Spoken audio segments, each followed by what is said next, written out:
Di video kali ini, kita kembali belajar pada tema 5, subtema 2, muatan pelajaran, ilmu pengetahuan, alam. Pemantulan cahaya. Saat mengenai benda bening, cahaya dapat menembus dan dapat diteruskan. Namun, jika cahaya mengenai benda gelap, cahaya akan dipantulkan kembali. Pantulan cahaya dari suatu benda masuk ke dalam mata, sehingga kita dapat melihat benda tersebut. Berikut ini adalah macam-macam pemantulan cahaya.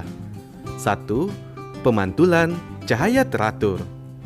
Pemantulan cahaya teratur terjadi ketika cahaya mengenai benda yang memiliki permukaan rata.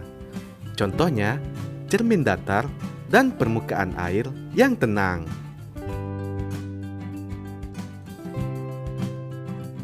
Yang kedua, pemantulan cahaya tidak teratur.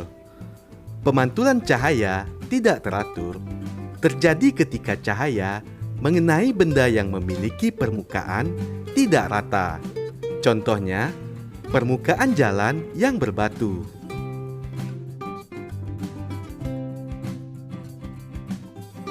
Ayo perhatikan contoh pemantulan cahaya teratur ini. Pemantulan teratur pada cermin. Selanjutnya, pemantulan teratur pada permukaan air danau yang tenang.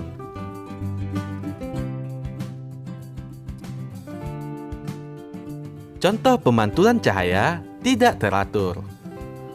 Pemantulan tidak teratur pada permukaan air yang bergelombang.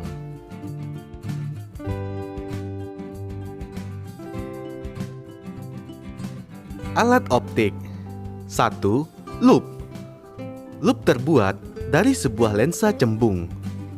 Lup dapat membantu kita melihat benda-benda berukuran kecil, misalnya tulisan di buku. Akan tetapi, perbesaran yang dilakukan lup terbatas. Dalam memperbesar suatu benda, lup menerapkan salah satu sifat cahaya, yaitu dapat dibiaskan.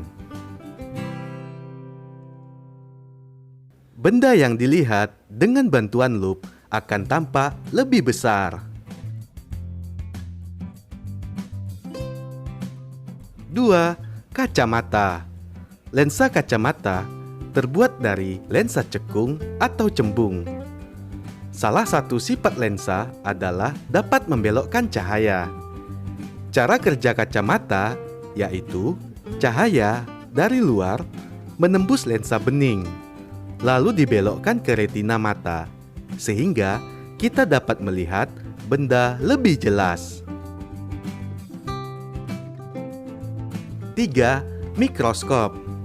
Mikroskop adalah alat yang digunakan untuk melihat benda yang tidak kasat mata, misalnya bakteri dan jamur.